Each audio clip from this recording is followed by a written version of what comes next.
এই আলমে বরজখে আমাদেরকে অবস্থান করতে হবে দীর্ঘকাল, তবে অনন্তকাল নয়। দীর্ঘকাল আমাদেরকে রূহের জগতে আলমে বরজখের মধ্যে অবস্থান করতে হবে। আলমে বরজখের দুইটা অবস্থা। একটা মানুষ ইন্তেকাল করে যখন আলমে আরওয়াহ রূহের জগৎ থেকে আলমে বতন থেকে আলমে দুনিয়া থেকে যখন স্থানান্তরিত হয়ে আলমে বরজখে পদার্পণ করে, এই আলমে দুনিয়ায় যদি সে ঈমান আনে, নেক কাজ করে, ভালো কাজ করে, তাহলে তার আলমে বরজখ শান্তির জায়গা হয়ে যায়। আমরা বলি না যে আল্লাহ তার কবরে জান্নাতের বাগান বানায় দিয়েন। আল্লাহ রাসূল সাল্লাল্লাহু আলাইহি ওয়াসাল্লাম বলেন, আমরা যাকে কবরস্থ করে আসলাম তার ওই আলমে বরজখে অবস্থা দুইটার থেকে একটা হয়। হয়তো তার কবরটা জান্নাতের বাগান হয়, নয়তো জাহান্নামের গর্ত হয়ে যায়। তার মানে সে আলমে বরজখে সুখময় স্বাচ্ছন্দ্যময় সময় অতিবাহিত করে, অথবা সে কষ্টে থাকে। এখন এই আনন্দ অথবা কষ্টের মাত্রাটা কতটুক? যার কবরটা জান্নাতের বাগান হয়, অর্থাৎ যার আলমে বরজখটা শান্তিদায়ক হয়, ও মনে করতে থাকে এটাই মনে হয় জান্নাত, কারণ এর চাইতে শান্তির আর আরামের আর কোনো কিছুই হতে পারে না। তখন ফেরেশতারা তাকে বলে, না না, এটাই তোমার সেই চূড়ান্ত বাসস্থান জান্নাত নয়, বরং জান্নাতের নেয়ামতের তুলনায় এটা কোনো কিছুই না। আল্লাহ তাআলা তোমার জন্য জান্নাতের মধ্যে কল্পনাতীত নেয়ামত তৈরি করে রাখছে। বলে কখন আমারে এটা দিবে? বলে কিয়ামতের পরে তোমাকে তোমার ওই অনন্তকালের কল্পনাতীত নেয়ামত পূর্ণ জান্নাতে দিয়ে দেওয়া হবে। এখন ভালোই আছে, কিন্তু যখন এর চাইতে বেশি ভালোর খবর আসে, তখন এই ভালোর চাইতে বড় ভালোটা পাইতে মন চায় কি চায় না? দেরি সহ্য হইব নি তো কি বলবে? আল্লাহর কাছে দোয়া করবে এরা যে আল্লাহ তাড়াতাড়ি কিয়ামত কায়েম করেন, যাতে করে আমি আমার আসল বাসস্থানে যাইতে পারি। আবার যার কবরটা জাহান্নামের গর্ত হবে, আলমে বরজখে যার কষ্ট হবে, ও মনে করবে এটাই মনে হয় জাহান্নাম, কারণ এর চাইতে কষ্টের আর কোনো কিছুই হতে পারে না। ফেরেশতারা তাকে জানাবে, না না, এটাই জাহান্নাম নয়, বরং জাহান্নামের তুলনায় তোমাকে যে শাস্তি দেওয়া হচ্ছে এটা কোনো কিছুই না। তোমার জন্য তো কল্পনাতীত শাস্তি আল্লাহ তাআলা প্রস্তুত করে রাখছে। শুধুমাত্র ওই শাস্তির খবরটা শুনে সে এত ভীত সন্ত্রস্ত হবে, সেও আল্লাহর কাছে ফরিয়াদ করবে, আল্লাহ কিয়ামত যেন কখনোই কায়েম না হয়। শাস্তিতে মনে করবে এটা মনে হয় জাহান্নাম, কিন্তু যখন আসল জাহান্নামের শাস্তির খবর শুনবে ও মনে করবে এইটাই ভালো, কিয়ামত আর হওয়ার দরকার নাই। এতটুকুর দ্বারা বোঝা যায় যে জান্নাত জাহান্নামের পরিস্থিতিটা কেমন হবে। এভাবে দীর্ঘকাল থাকতে হবে, সিংহায় ফুৎকারের মাধ্যমে অবস্থান শেষ হবে।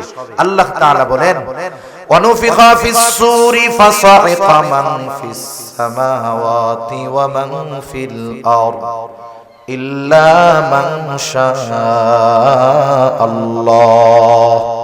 সুম্মা নুফিখা ফীহি উখরা ফাইযা হুম কিয়ামুন ইয়ানজুরুন। আল্লাহ তাআলা বলেন, সিংহায় ফুৎকার দেওয়া হবে। প্রথমবার সিংহায় ফুৎকার দেবার পর ফাসাইকা মান ফিস সামাওয়াতি ওয়া মান ফিল আরদ ইল্লা মান শাআল্লাহ। প্রথমবার সিংহায় ফুৎকার দেওয়ার পর আসমান জমিনের মাঝে যত প্রাণী আছে, যত প্রাণ আছে, আল্লাহ তাআলা যেগুলো চান সেগুলো ছাড়া সব প্রাণী, সব প্রাণ, সব মানুষ অজ্ঞান হয়ে যাবে। মুফাসসিরিনে কেরাম বলেন, প্রথমে অজ্ঞান হবে, এরপরে সবার মৃত্যু ঘটবে। এই মৃত্যুর মাধ্যমে এই দুনিয়ায় অবস্থিত সর্বশেষ মানুষটাও ইন্তেকাল করবে তথা আলমে বরজখের বাসিন্দা হবে। আল্লাহ তাআলা বলেন, এরপরে আবার আরেকটা সিংহায় ফুৎকার দেওয়া হবে। তবে প্রথমবার সিংহায় ফুৎকারের কত পরে দ্বিতীয়বার সিংহায় ফুৎকার দেওয়া হবে। হাদিসের আলোকে মুফাসসিরিনে কেরাম বলেন, প্রথম সিংহায় ফুৎকারের মাধ্যমে সর্বশেষ মানুষটা তো আলমে বরজখের বাসিন্দা হয়ে গেল। আল্লাহ তাআলার নির্দেশে ইসরাফিল আলাইহিস সালাম দ্বিতীয়বার যেই সিংহায় ফুৎকার দিবেন, এর ব্যবধানটা হবে কমপক্ষে 40,000 বছর। কত বছর? 40,000 বছর। তার মানে যেই লোকটা এই পৃথিবী থেকে সর্বশেষ মারা যাবে, ইন্তেকাল করবে, সেও কমপক্ষে 40,000 বছর আলমে বরজখে থাকবে। সুবহানাল্লাহ। আল্লাহ তাআলা বলেন, সুম্মা নুফিখা ফীহি উখরা ফাইযা হুম কিয়ামুন ইয়ানজুরুন। পুনরায় সিংহায় ফুৎকার দেওয়া হবে, প্রত্যেকে তার অবস্থান স্থল থেকে উঠে দাঁড়ায় যাবে। যাকে যেখানে কবরস্থ করা হয়েছে সে সেখান থেকে দাঁড়িয়ে যাবে। দাঁড়ায় কি করবে? বলে উঠে তাকায় দেখতে থাকবে কি হচ্ছে এইগুলা। শুধু তাই না, আল্লাহ তাআলা সূরা ইয়াসিনের মধ্যে বলেন, ওয়ানুফিখা ফিস সূরি ফাইযা হুম মিনাল আজদাসি ইলা রাব্বিহিম ইয়ানসিলুন। এখানে দ্বিতীয়বার সিংহায় ফুৎকার উদ্দেশ্য। দ্বিতীয়বার সিংহায় ফুৎকার দেওয়ার পর প্রত্যেকে তো অবস্থান স্থল থেকে জাগ্রত হবে, উঠে যাবে। কি করবে? বলে ইলা রাব্বিহিম ইয়ানসিলুন, প্রত্যেকেই তার রবের দিকে ছুটতে থাকবে। অবস্থা কতটা ভয়াবহ হবে! রাসূল আকরাম সাল্লাল্লাহু আলাইহি ওয়াসাল্লাম বলেন, কিয়ামতের দিন সকলে বিবস্ত্র অবস্থায় উঠবে, বস্ত্রহীন অবস্থায় উঠবে। আয়েশা সিদ্দিকা রাদিয়াল্লাহু তাআলা আনহা জিজ্ঞাসা করলেন, ইয়া রাসূলুল্লাহ, মানুষেরা বস্ত্র অবস্থায় উঠবে, বিবস্ত্র অবস্থায় উঠবে, একজন কি আরেকজনের দিকে তাকাবে না? মানুষেরা কি লজ্জা পাবে না? নবীজি বলেন, আয়েশা, মানুষ ওই দিন এতটা ভীত চিন্তিত থাকবে যে একজন আরেকজনের দিকে তাকানোর বিষয়টা চিন্তাও করবে না। এতটা ভীত থাকবে শুধু অবস্থা দেখে।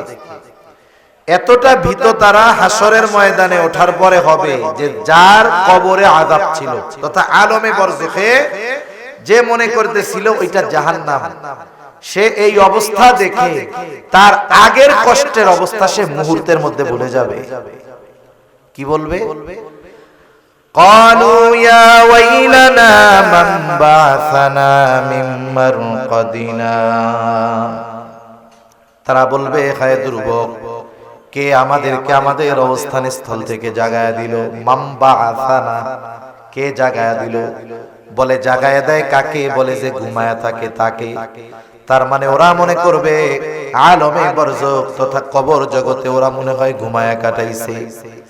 তারা বলবে, কে আমাদেরকে আমাদের ঘুম থেকে জাগায়া দিল? মান বাআসানা মিন মারকাদিনা, কে আমাদেরকে আমাদের অবস্থান স্থল থেকে উঠায়া দিল? মুমিনরা অথবা ফেরেশতারা জবাবে বলবে, হাযা মা ওয়া'দার রহমানু ওয়া সাদাকাল মুরসালুন। মুমিনরা অথবা ফেরেশতারা তাদের এই কথার জবাবে বলবে, হাযা মা ওয়া'দার রহমান, এটা হলো রহমানের সেই প্রতিশ্রুত দিবস, যেই দিবসের ওয়াদা তিনি দিয়েছেন। শুধু তাই না, সব রাসূলগণ এই দিবসের সত্যায়ন করেছে। সুবহানাল্লাহ। কিয়ামত যে হবে আল্লাহ তো জানাইছেন, ওয়াদা দিবেন, আর রাসূলগণ নবীগণ উম্মতদেরকে বলছেন যে দেখো দুনিয়ায় যাই করতেছো করো, কিয়ামতের দিন কিন্তু আল্লাহর সামনে তোমার দুনিয়ার কর্মের হিসাব দেওয়া লাগবে। দুনিয়ায় তুমি অপরাধ করো, তোমার পাওয়ার আছে, কেউ তোমারে কিছু বলে না, তুমি অপরাধ করেছো, দুনিয়ার আইনের ফাঁক ফকর দিয়ে বের হয়ে গেছো, মনে কইরো না বাইচা গেছো, কিয়ামতের দিন কিন্তু আল্লাহ ধরবে। এই সত্যায়ন সব নবী রাসূলগণ করেছেন, কোন সন্দেহ আছে? এটা হলো সেই দিবস। ওই দিবসের এক নাম হলো ইয়াউমুল হাশর। বলে কেন? বলে ওই দিন সব মানুষকে একত্রিত করা হবে। ওই দিবসের নাম প্রতিদান দিবস, ইয়াউমুল জাযা। বলে কেন? ওই দিন মানুষকে তার দুনিয়ার কর্মের পূর্ণ প্রতিদান দেওয়া হবে। দুনিয়াতে মানুষ ভালো কাজ করুক আর মন্দ কাজ করুক, দুনিয়াতে যারা ভালো কাজ করে তাদের ভালো কাজের পূর্ণ প্রতিদান আল্লাহ তাআলা দুনিয়াতে দেন না। আবার যারা মন্দ কাজ করে, পাপাচারে লিপ্ত, জুলুম করে, জালেম, এর এই অপরাধের শাস্তিও আল্লাহ তাআলা দুনিয়ায় দেন না। কখন দিবে? আল্লাহ তাআলা বলেন, ওয়া ইন্নামা তুওয়াফাউনা উজুরাকুম ইয়াউমাল কিয়ামাহ। আল্লাহ তাআলা জানায় দেন, কিয়ামতের দিন প্রত্যেকটা মানুষকে তার দুনিয়ার কর্মের পূর্ণ প্রতিদান দেওয়া হবে। এজন্য অনেক সময় আমরা দুনিয়ায় হতাশ হয়ে যাই যে একটা মানুষ খালি খারাপ কাজ করে, ওর কোনো বিপদ আপদ নাই। আছে না এরকম? কতজন আছে এত গুনাহ করে, পাপ করে, এটার জ্বর হয় না। আবার কয় আল্লাহ দেখছো কেমন ফেরাউনের ফেরাউন, এর এত বয়স একটু অসুস্থ হয় না, সর্দি কাশি হয় না। এখন আমি আপনি যদি মনে করি ওর অসুস্থতা হয় না, লম্বা হায়াত পাইছে, আবার পাপও করে, তাইলে আল্লাহ মনে হয় ওরে ভালোবাসে। হায়াত দিছে 400 বছর, 400 বছরের মধ্যে তার সর্দিও লাগে না, ঠান্ডাও লাগে। এখন যদি আমাদের কেউ বলে যে না ফেরাউনরে মনে হয় আল্লাহ খুব ভালোবাসতো, এটা কি কেউ বিশ্বাস করবে? এত ঘৃণিত এই ফেরাউন শব্দটা যদি অমুসলিম মুসলমানদের কথা বাদ দেন, অন্য ধর্মের কাউরে যদি বলা হয় তোর পোলার নামটা ফেরাউন রাখ, মাসে 1000 ভাতা, কেউ রাখবে? চিন্তা করেন কত ঘৃণিত হইছে এই নামটা। সেজন্য দুনিয়াতে যখন কোন জালেম জুলুম করে আমরা অনেক সময় হতাশ হয়ে যাই, চিন্তা করতেছি এত পাপ করে, এত অপরাধ করে, মানুষেরটা মাইরা খায়, আরে আল্লাহ কি ওরে চোখে দেখে না? বলে হ্যাঁ দেখে, তবে সুযোগ দেয় কেন? বলে ও যত পাপ করতে পারবে ওরে তত কঠোর শাস্তি দেওয়া যাবে, ঠিক কিনা বলে? আল্লাহ তো জুলুম করবেন না। আল্লাহ তাআলা যার কর্ম যেমন তার প্রতিদান তেমন দিবেন।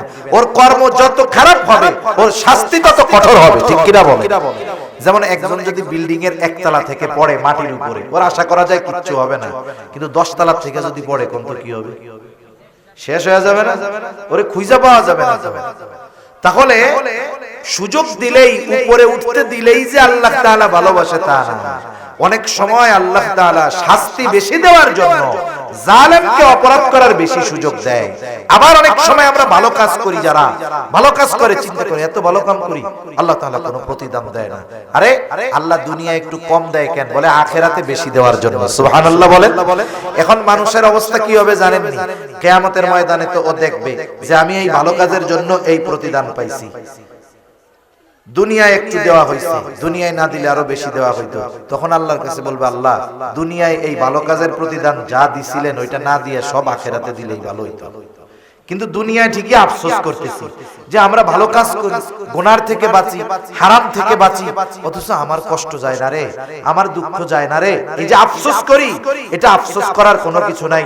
আপনি ভালো কাজ করতেছেন, আপনার নিয়তের পরিশুদ্ধতা আছে, আপনি আপনার অবস্থাটা জানেন, এই ভালো কাজ আল্লাহর জন্য করতেছেন। দুনিয়ায় হয়তো আল্লাহ দিবেন না, কিন্তু আখিরাতে আল্লাহ তাআলা কল্পনাতীত আমাকে আপনাকে দিবে ইনশাআল্লাহ, ঠিক কিনা? সেজন্য আল্লাহ তাআলা বলেন এই দিবস হলো ইয়াউমুল জাযা, প্রতিদান দিবস। এই দিবসের এক নাম হলো ইয়াউমুল হাসর। এই দিন সকলকে একত্রিত করা হবে, বিচার দিবস। আল্লাহ সুবহানাহু ওয়া তাআলা ওই দিনের বিচারক, একচ্ছত্র আধিপত্য ওই দিন হবে আল্লাহ তাআলার। এই কথা আল্লাহ তাআলা সূরা ফাতিহার শুরুতেই বলেন, মালিকি ইয়াউমিদ্দিন। আল্লাহ তাআলা হলেন বিচার দিবসের মালিক। ওই দিনের একচ্ছত্র আধিপত্য তার। ওই দিন আল্লাহ তাআলা ন্যায় বিচার করবেন। আল্লাহ তাআলা প্রত্যেকটা মানুষকে তার অবস্থা জানায় দিবেন। প্রত্যেকটা মানুষ তার নিজের অবস্থা এমন ভাবে জানতে পারবে যে ও বুঝতে পারবে যে তার অবস্থান কোথায় হবে, তার শাস্তি কেমন হবে। কিয়ামতের ময়দানে কয়েকটা মুহূর্ত হবে সবচাইতে বেশি কঠিন এবং চিন্তার। যেই মুহূর্তগুলোয়, যেই সময়গুলোয় একেবারে হাসরের ময়দান পুরো পিন পতন নীরব হয়ে যাবে, একেবারে নীরব, নিস্তব্ধ, কোনো আওয়াজ নেই। এর মধ্যে একটা সময় হলো যখন মানুষকে আমলনামা দেওয়ার ঘোষণা দেওয়া হবে যে দুনিয়ায় কি আমল করছে, এই আমলের খবরগুলো আমাকে আপনাকে সুন্দর মতো জানানোর খবর দেওয়া হবে, ফাইল দেওয়ার ঘোষণা হবে। সব মানুষ চুপ, সকলের তখন চিন্তা, হায় রে আমলনামা ডান হাতে পাই না বাম হাতে পাই, বাম হাতে ডান হাতে যদি পায় সে তো সফল, বাম হাতে যদি পায় তাহলে সব শেষ। এজন্য সবাই টেনশনে থাকবে। আমলনামাগুলো ছেড়ে দেওয়া হবে, যার আমলনামা যথাযথভাবে তার কাছে গিয়েই পৌঁছাবে এমনটা হবে না। একজনের আমলনামা আরেকজনের কাছে গুলো ছেড়ে দিবে। আমলনামা কেউ ডান হাতে পাবে, কেউ বা বাম হাতে পাবে। ডান হাতে যারা আমলনামা পাবে তারা তো সফল, তারা এতটা আনন্দিত হবে, কি করবে তারা? আল্লাহ তাআলা কোরআনুল কারীমের মধ্যে বলেন, ফাআম্মা মান উতিয়া কিতাবাহু বিয়ামিনি ফায়াকুলু হাউম ইকরাউ কিতাবিয়া ইন্নী যানানতু আন্নী মুলাকিন হিসাবিয়া। আল্লাহ রাব্বুল আলামিন বলেন, ডান হাতে যারা আমলনামা পাবে আনন্দে তারা অন্যান্য মানুষদেরকে বলতে থাকবে, ফায়াকুলু হাউম ইকরাউ কিতাবিয়া, এই তো আমার কিতাব, এই তো আমার আমলনামা, তোমরা পড়ো আমার আমলনামা। আনন্দে আরেকজনকে পড়তে বলবে। আমরা ছোটবেলায় যখন প্রাইমারি স্কুলে পড়ছি আমাদের মনে আছে, এখন তো স্কুলগুলা থেকে কে কোন বিষয়ে কত পাইলো শুধু সেইটা জানায় দেওয়া হয়। আমাদের সময় খাতা দিয়ে দেওয়া হইতো, খাতা দিয়ে বলতো দেখ কি লেখছস, এরপরে বলতো আগামীকাল তোর আব্বার কাছ থেকে তোর মার কাছ থেকে সিগনেচার আইনা জমা দিবি। তার মানে খাতাটা আব্বা আম্মাকে দেখাইছে এর প্রমাণ হিসাবে। এইবার বলেন তো, যেই ছেলেটা অঙ্ক অথবা ইংরেজি ধরেন অঙ্কের মধ্যে 100তে 95 পাইছে অথবা 100তে 100 হয়ে গেছে, বলেন তো সে খুশি না বেজার? খুশিতে অন্যান্যদেরকে দেখায়, তার খাতা নিয়ে কাড়াকাড়ি লেগেছে, কি লেখছস? ও বন্ধুদের বলে দেখ বেটা কি লেখছি, দেখাইতো না আনন্দে এরকম।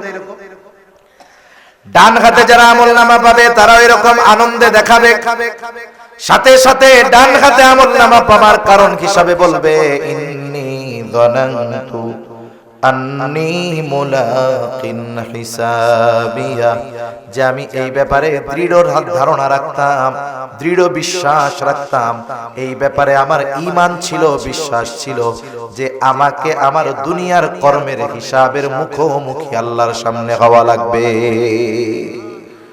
আমাকে আমার হিসাবের মুখোমুখি হতে হবে। কার সামনে? বলে আল্লাহর সামনে। কোন কর্মের? দুনিয়ার কর্মের। তার মানে আমি আপনি দুনিয়ায় যে কর্মগুলো করি, দুনিয়ার মানুষ দেখুক আর না দেখুক, জানুক আর না জানুক, আমার এই দুনিয়ার কর্মের হিসাবের মুখোমুখি আল্লাহর সামনে দিতে হবে। একটা জিনিস চিন্তা করেন, আমাদের দেশে পুলিশ প্রশাসন অপরাধ ঠেকানোর লোকের অভাব নাই। অভাব আছে নাকি এই দেশে? এরপরেও অপরাধ বাড়ে না কমে? কিন্তু অপরাধ কমানোর জন্য সিসি ক্যামেরা লাগায়, কত ব্যবস্থা করে গোয়েন্দা বাহিনী, পুলিশ, আনসার, বিজিবি, র‍্যাব, কত কিছু আছে, এরপরেও অপরাধ কমানো যায় না। আমি বলি কিয়ামত পর্যন্ত কমানো যাবে না যতক্ষণ না মানুষের অন্তরে এই চিন্তা আসবে যে আমাকে আমার কর্মের হিসাব আল্লাহর সামনে দেওয়া লাগবে। এই বিশ্বাস যখন কোন মানুষের অন্তরের গভীরে পৌঁছিয়ে যাবে, হৃদয়ের সাথে গেঁথে যাবে, ওই মানুষটাকে পাপ থেকে ফেরানোর জন্য কোন প্রশাসন লাগবে না। আল্লাহর ভয় তাকে পাপ থেকে বেঁচে থাকতে বাধ্য করবে। ঠিক কিনা বলেন? এটা ঈমান। ওই কথাই সে বলতেছে যে আমি দুনিয়ায় এই ব্যাপারে দৃঢ় বিশ্বাসী ছিলাম যে আমাকে আমার কর্মের হিসাব দিতে হবে। কার সামনে? আল্লাহর সামনে মুখোমুখি হতে হবে, আমার হিসাব দেওয়া লাগবে। এই চিন্তা ছিল আমার দুনিয়ায়, এই জন্য গুনার থেকে বাঁচছি, ভালো কাজ করছি, এই জন্য আমলনামা কোন হাতে? জোরে কোন?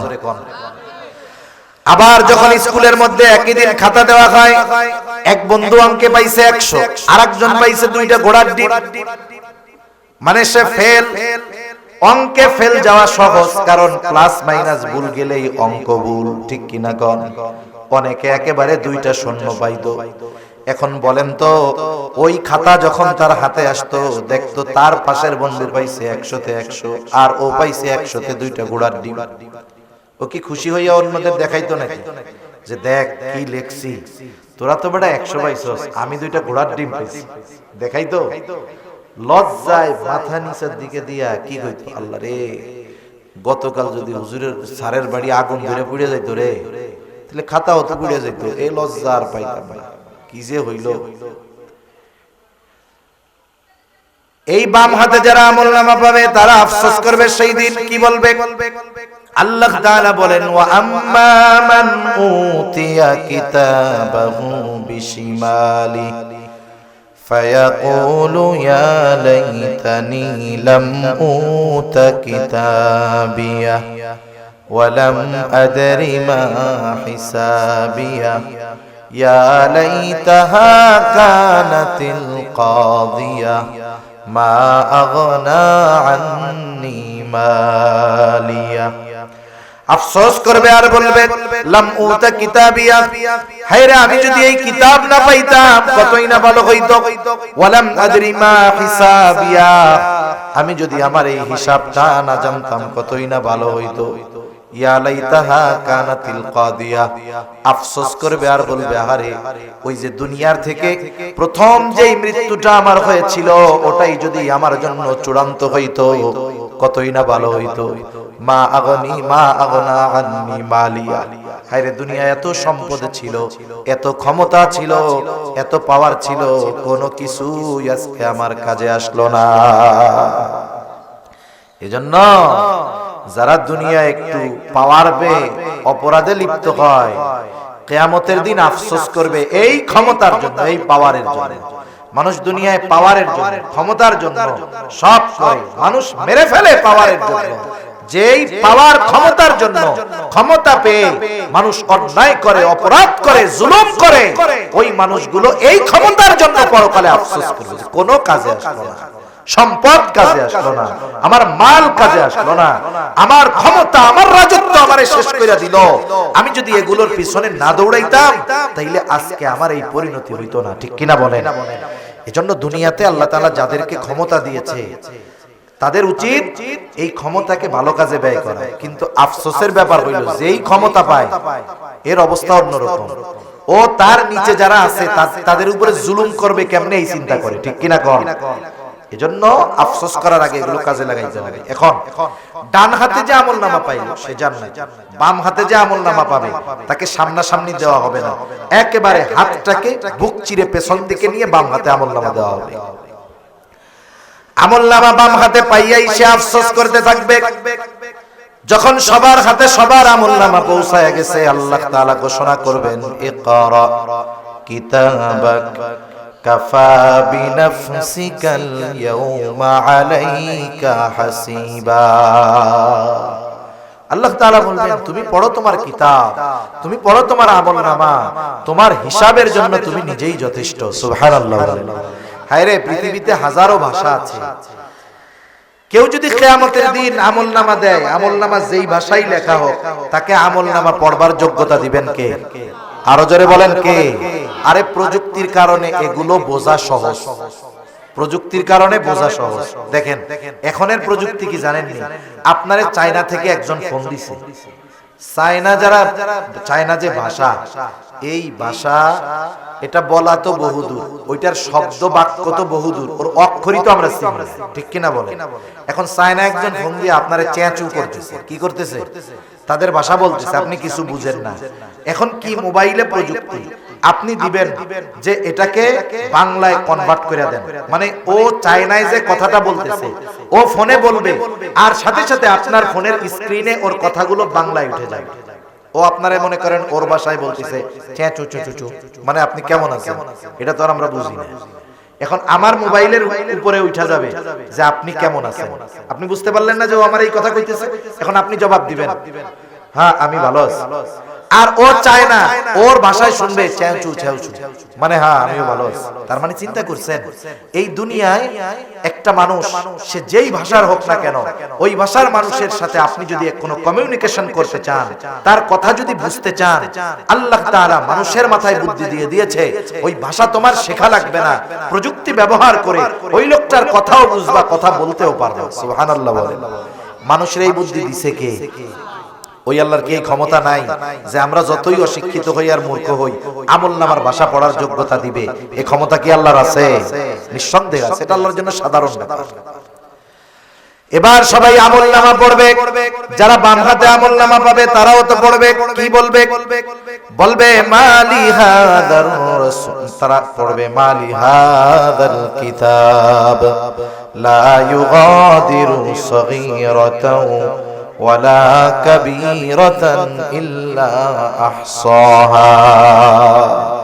আমলনামা পড়বে আর বলবে কেমন কিতাব, এমন এক আজীব কিতাব, একটা ছোট বড় বিষয় বাদ যায় নাই। এক কথা তার গোটা হায়াতে সর্ববৃহৎ ভালো কাজ মন্দ কাজটাও আছে তার হায়াতে, একেবারে ক্ষুদ্র থেকে ক্ষুদ্রাতির ভালো কাজ মন্দ কাজটাও সেখানে উল্লেখ আছে। সবশেষ কথা হইল, ডান হাতে আমলনামা যে পাবে জান্নাতি, বাম হাতে আমলনামা পাবে জাহান্নামী। আল্লাহ তাআলা সেই কথাই বলেন, কুল্লু নাফসিন বিমা কাসাবাত রাহিনা ইল্লা আসহাবাল ইয়ামিন। প্রত্যেকটা মানুষ তার কর্মের কারণে আবদ্ধ থাকবে। এখন মুফাসসিরিনে কেরাম বলেন, যেহেতু পরবর্তীতে ডান হাতে আমলনামা পাওয়া লোকদের কথা বলা হয়েছে, যে তারা নয়, এর দ্বারা উদ্দেশ্য কি হইল? বলে প্রত্যেকটা মানুষ তার কর্মের কারণে জাহান্নামের মধ্যে আবদ্ধ থাকবে। তথা বাম হাতে যারা আমলনামা পাবে, কেন পাবে? বলে তারা তাদের কর্মের কারণে পাবে, আর এই কর্মের কারণে তারা জাহান্নামের মধ্যে কি থাকবে? আটক থাকবে, আবদ্ধ থাকবে। ইল্লা আসহাবাল ইয়ামিন, তবে যারা ডান হাতে আমলনামা পেয়েছে তারা নয়, কারণ তাদের ঠিকানা হলো জান্নাত। জান্নাতি এবার জান্নাতে, জান্নাতি জান্নাতে যাওয়ার আগে যত পেরেশান, কিন্তু জান্নাতে যাওয়ার পরে কোনো চিন্তা নাই। হাসরের ময়দানে ওই জান্নাতি তার বাপকেও চিনবে না, তার ছেলেকেও চিনবে না, কিন্তু জান্নাতে যাবার পর দুনিয়ার কাউকে সে ভুলবে না। এই হায়াতের মধ্যে একবার যার সাথে দেখা হইছে, জান্নাতি জান্নাতে গিয়া তারেও খুঁজবে। সুবহানাল্লাহ বলে। একটু চিন্তা করে দেখেন অবস্থাটা কেমন। হাসরের ময়দানে কেন চিনবে না? কারণ আল্লাহ তাআলা জানায় দেন, ওই দিন প্রত্যেকটা মানুষ নিজের চিন্তায় এত চিন্তিত থাকবে যে মা পর্যন্ত তার গর্ভধারণকারী সন্তানকে, গর্ভধারণ যেই সন্তানকে করেছে, ওই মা সেই সন্তানকেও সেদিন পরিচয় দিবে না। এখন জান্নাতে গিয়ে তো জান্নাতে গিয়ে সবাই খুঁজবে। এখন বলেন, জান্নাতি জান্নাতে গিয়ে সব পরিচিত মানুষকে খুঁজবে ঠিক, কিন্তু জান্নাতে গিয়ে কি পরিচিত মানুষ সব পাবে? এখন বলবে আল্লাহ এরা কই? তাফসিরে ইবনে কাসির সহ দুনিয়ার সব প্রসিদ্ধ তাফসিরের মধ্যে আসছে যে আল্লাহ তাআলা এবার জান্নাতি ওই যে খুঁজতেছে যে ওরা কই, এখন ওদের সাথে দেখা আর কথার ব্যবস্থা করে দিবে। ওরা কোথায় আছে আল্লাহ দেখার ব্যবস্থা করে দিবে।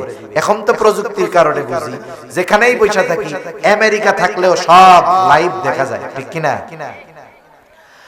আল্লাহ তাআলা দেখার ব্যবস্থা করে দিবে। জান্নাতি জাহান্নামীকে দেখবে, যখন তাকায় দেখবে জাহান্নামের মধ্যে তার আপনজন, প্রিয়জন, আত্মীয় স্বজন, বন্ধু বান্ধব কঠিন কষ্ট শাস্তি ভোগ করতেছে।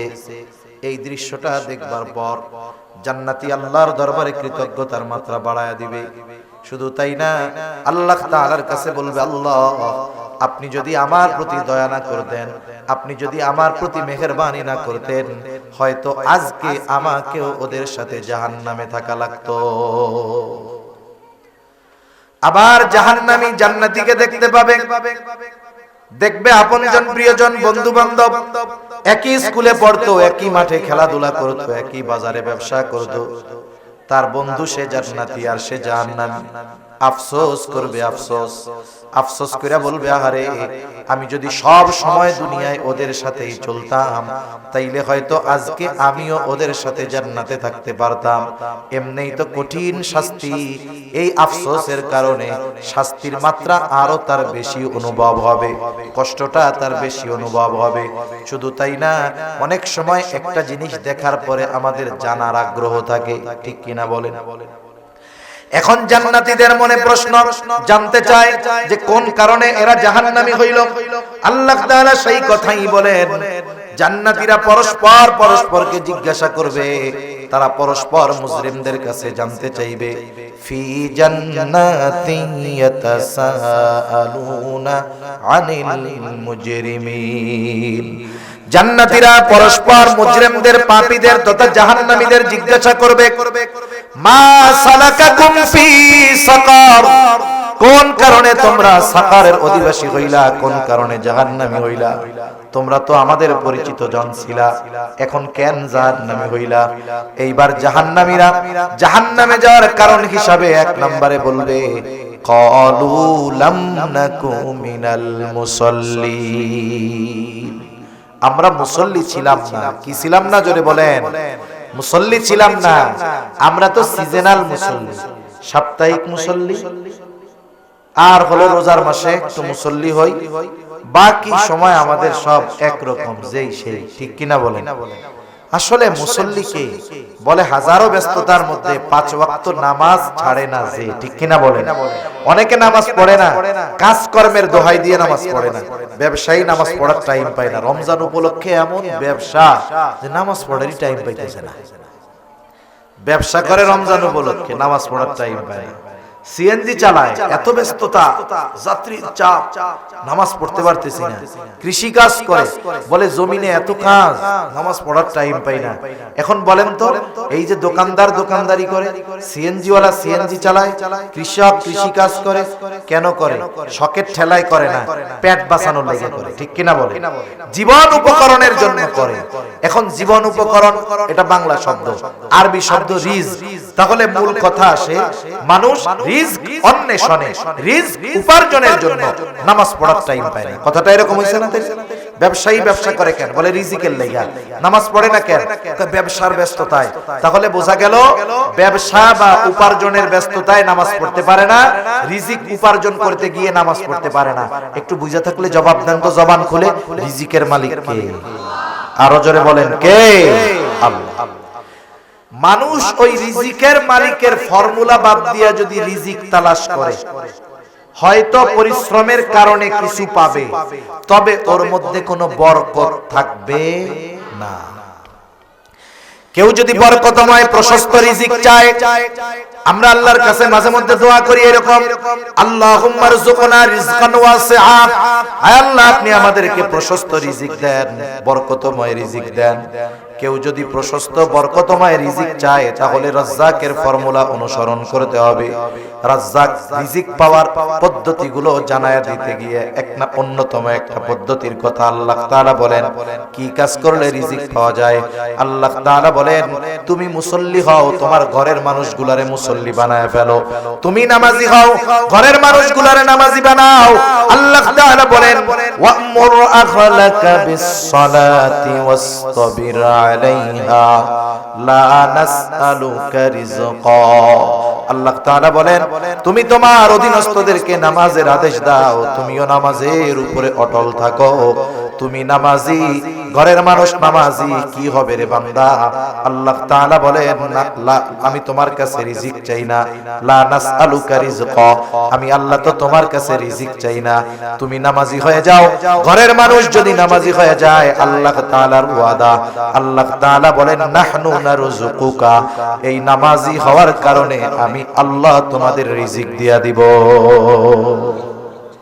বরকতময় রিজিক নামাজ পড়লে দিবে কে? শুনেন, আপনারা কুমিল্লার মানুষ, এই কুমিল্লার মানুষ প্রবাসে সবচেয়ে বেশি থাকে। একটা অনুসন্ধান দেখলাম, প্রায় রেমিটেন্সের 18 ভাগ, রেমিটেন্সের 15 থেকে 18 ভাগ আসে কুমিল্লার মানুষের মাধ্যমে। দেখা যাবে প্রায় ঘরের মধ্যেই প্রবাসী আছে। আছেন এরকম? এই যে অবদান আপনাদের, এইরকম অনেক মানুষ আমাদের কাছে ফোন দেয়, ফোন দিয়ে কয়, হুজুর একটু দোয়া কইরেন, মেসেজে দোয়া কইরেন। কি হইছে? কি জন্য দোয়া? বলে হুজুর বরকত নাই, সম্পদ টিকে না। কেন টিকে না? নামাজ কালাম পড়ো? বলে হ্যাঁ হুজুর পড়ি, কোনো বদ নেশা নাই। কারণ বিদেশে যারা থাকে এদের 3 ধরনের নেশা বেশি থাকে। কয় ধরনের? একটা হলো নারীর নেশা, একটা হলো মদের নেশা, আর একটা জুয়ার নেশা। এই 3টা যেই প্রবাসীরে ধরবে, মনে করেন যে এই 3 রোগে যেই প্রবাসী আক্রান্ত হবে, ওরে বিদেশ থেকে আনার সময় দেশের থেকে জমি বেচা টাকা পাঠানো লাগবে। ঠিক কিনা কন? এই 3 রোগে ধরলেও শেষ। আমি বলে যে না হুজুর, আমি এসব কোনো কিছুর মধ্যে নাই, বিড়ি সিগারেটও খাই না। তাহলে কি হইছে? নামাজ কালাম পড়ো? বলে হ্যাঁ নামাজ কালাম পড়ি হুজুর, সব ঠিক আছে। তাহলে এত উপার্জন করো, লাখ টাকা উপার্জন করো, টিকে না কেন? তুমি নামাজ কালাম পড়ো, বাড়ির অবস্থা কি? তখন কয় হুজুর এইটাই সমস্যা, এর লেগেই দোয়া কইরেন হুজুর। বউটা নামাজ পড়ে না হুজুর, পর্দা করতে বলি হুজুর করে না, মেয়েটাও কথা শুনে না, মার মতো হইছে। আমি কই তুমি তো ফুটা কলসে পানি ঢালতেছ, তোমার ঘরের মানুষ নামাজি নাও, তোমার অধীনস্থ মানুষজন নামাজি নয়, তুমি উপার্জন করবে অনেক বেশি, কিন্তু এর মধ্যে আল্লাহ বরকত দিবে না, ঠিক কিনা বলেন? অথচ দেখেন তো আপনাদের মসজিদের ইমামের বেতন দেন কত? বাস্তবতা হলো একজন কৃষক, একজন রিকশাওয়ালা, একজন ইজি বাইকওয়ালা যা উপার্জন করে তার চাইতে ইমামের বেতন অনেক কম, ঠিক কিনা কর? এটা বাস্তব কথা, সত্য কথা। বরং ইমাম সাহেব যদি কয় যে রোজার মাস আসছে, সোলার কেজি 130 টাকা, 2000 টাকা বেতন বাড়ান, 2 মাস ধরে মিটিং করবে, বেতন বাড়বে 500। কত মিটিং করা লাগে, অথচ টাকা কিন্তু একা দিবে না কমিটি, টাকা সবাই মিলে দিবে। ইমামের বেতন বাড়ানোর ক্ষেত্রে এত কার্পণ্যতা কেন? আপনারা বাড়ান না, তাদের কষ্ট হয় ঠিক, কিন্তু কোন সময় মানুষের কাছে সে মুখাপেক্ষী হয় না, মানুষের কাছে যায় না। এই অল্প উপার্জনে চলে কেমনে? বলে আপনি কোন ইমামের ঘরে বেনামাজি ওয়াইফ পাবেন না। ইমামের স্ত্রী নামাজি, ইমামের ঘরে মা বাবা থাকলে সেও নামাজি, সন্তানগুলোও নামাজি। ওই যে ইমামের ঘরে যেহেতু সবাই নামাজ পড়ে, ছোট 2 বছরের বাচ্চা থাকলেও মা বাপরে দেখা দেখা সেজদা দেয়। ইমাম সাহেব নিজে আবার নামাজি, উপার্জন যদিও কম, ঘরের মানুষ আর নিজে নামাজি হওয়ার কারণে অল্প উপার্জন দিয়ে আল্লাহ সুবহানাহু ওয়া তাআলা সম্মানের সাথে তার জীবন চালায় দেয়। যদিও কষ্ট হয়, কিন্তু অসম্মানের সাথে তার জীবন চলে না, সম্মানের সাথে জীবন অতিবাহিত হয়ে যায়, ঠিক কিনা বলেন? আপনি এই বেতনটা আপনার এলাকার একজন মানুষ যার ফ্যামিলিতে তার সমান মানুষ, মানে ওই ইমাম সাহেবের যে কয়জন পরিবারের লোক আর একজন সাধারণ মানুষ বেনামাজি, তার পরিবারে ওই কয়জন লোক, তাকে দিবেন, ও মাস শেষে কবে এটা আমার বিড়ির টাকাও হয় না। কথা ভুল কইছি? পান বিড়ির টাকাও হবে না। অথচ আল্লাহ চালান, যদিও তাদের কষ্ট হয়, কিন্তু আল্লাহ তাআলা বরকত দেন বিধায় চলা সম্ভব, নাইলে কসম করলে ভুল হবে না, ওই বেতনে ইমামের ফ্যামিলি চলা অসম্ভব ছিল, ঠিক কিনা বলেন? আল্লাহ তাআলা কয়েক ভাবে বরকত দেয়। আল্লাহ তাআলা সরাসরি পরিমাণের মধ্যেও কখনো বরকত দেয়, আবার কখনো আল্লাহ তাআলা অল্প ব্যয়ে বড় জিনিস দান করে। যেমন একটা উদাহরণ দেই, আলোচনা বেশি লম্বা আর করব না, শেষ সময়। এখন মালের মধ্যে সরাসরি বরকত হয় কেমনে? এর জন্য সহজ যেই উদাহরণ, নবীজি সাল্লাল্লাহু আলাইহি ওয়াসাল্লাম খন্দকের যুদ্ধে নবীজির পেটে পাথর বাঁধা, এক সাহাবী দেখছে নবীজির পেটে পাথর, সহ্য হয় নাই, দৌড় দিয়া বাড়ি চলে গেছে। স্ত্রীকে বলে ঘরে কি আছে রে? বলে ছোট্ট একটা ছাগলের বাচ্চা আছে, আর আটা আছে কিছু। কয়জনের হবে? বলে 5-7 জনের বা সর্বোচ্চ 10 জনের হবে। আচ্ছা তুমি এটা পাকাও। নবীজির পেটে পাথর দেখে আসছি, ঘরে মহিলা রুটির খামিরা বানাইতেছে, গোল গোল করে বানাচ্ছে, আর গোশত রান্না করে রাখছে। নবীজির কাছে গিয়া বলতেছে, ইয়া রাসূলুল্লাহ, আপনার পেটে পাথর বাঁধা, আমি একটু খাবারের ব্যবস্থা করেছি, আপনি সহ 5-7 জন 10 জন গেলে হয়। খাবার কয়জনের? সর্বোচ্চ। নবীজি বলতেছে সবাই চলো। 1000-এর উপরে সাহাবায়ে কেরাম, 1000-এর উপরে। এখন চিন্তা করতেছে সাহাবী, চিন্তা করতেছে অবস্থা তো খারাপ, 10 জনের খাবার এত জনকে কেমনে খাওয়াবে? দৌড়ায় চলে গেছে বাড়ি, বলে অবস্থা তো এই। এখন বলতেছে তুমি কি সবাইরে আসতে বলছো? বলে না, আমি তো নবীকে বলছি যে 10 জনের হবে সর্বোচ্চ, আপনি আর কয়েকজন আসেন। স্ত্রীর ঈমান কেমন? বলে তোমার কোনো টেনশন নাই, নবী যেহেতু বলছে ব্যবস্থা আল্লাহ করবে। এইবার আসছে ঘরে, বলে শোনো, পাতিল থেকে শুধু দিতে থাকবা, এটা ওপেন করার দরকার নাই, আমি তোমার হাতে ওই আটার খামিরা কাপড় দিয়ে ঢেকে রাখছে, দিব, রুটি বানাইতে থাকবা, আর এক গ্রুপ ঘরে আসবে আর খাইতে থাকবে। দেখা গেল কি হলো, এই 1000-এর উপরে মানুষ খানা খাইলো, ওনার পরিবার খানা খাইলো, অবশিষ্ট রয়ে গেছে সব। নবীজি বললেন সবাইরে দিয়ে দাও। বর্ণনাকারী বলতেছে যে এই খাবার আমরা তো খাইছি, এত মানুষ খাইছে, আমার প্রতিবেশী পরিজন সবাই দিয়েছি। সুবহানাল্লাহ বলে। এটা হলো সরাসরি সম্পদের মধ্যে বরকত। আরেকটা হলো পরিমাণ, আরেকটা হলো বরকতটা পুরোপুরি মূল মালে না। বরকত কি দেখেন, সমাজে এরকম লোক আছে, এক ডিশ খায় ওর পেট ভরে না, আছে না নাই? তরকারি 15 পদের দেয়, ওর তাও ভরে না। কিন্তু আল্লাহ তাআলা কিছু বান্দারে দিছে, এই কয়টা ভাত খাবে, একটু ডাউল হবে, একটু ভর্তা হবে, পেট ভরে গেছে। দেখা যাবে ওর এক বেলায় যে খরচ হয়, এই লোক 10 বেলা ওই খরচে চলতে পারে, কারণ তার খাবার প্রয়োজন যেই কারণে আল্লাহ তাআলা অল্পতে তার প্রয়োজনটা মিটায় দেয়। সুবহানাল্লাহ বলেন। এজন্য নামাজের মাধ্যমে এই বরকত আল্লাহর থেকে পাওয়া যায়। তাহলে আমাদের দুনিয়ায়ও যদি লাভ চাই, নামাজি হওয়ার দরকার আছে না নাই? দেখবেন অনেক জায়গায়, আপনাদের এখানের খবর তো জানি না, অনেক জায়গায় হবে কি মাহফিলের সময় লোকজন নেই, লাস্টে যখন দোয়া হবে, এইবার হালুয়া আছে, খাবার আছে, দেখবেন যে লোকজন আর ধরে না। হয় না এরকম? তার মানে বোঝা গেল, দেখছেন এই ভালো কাজের মধ্যে আসলে দুনিয়ায়ও পাওয়া যায়, আর আগে যদি আসতো আখিরাতেরটাও পাইতো। ঠিক কিনা বলেন? এজন্য জাহান্নামীরা জাহান্নামে যাওয়ার এক নাম্বার কারণ বলে আমরা মুসল্লি ছিলাম না, আর আমরা বলি আমরা মুসল্লি হব। কি হব জোরে বলেন? মুসল্লি হব।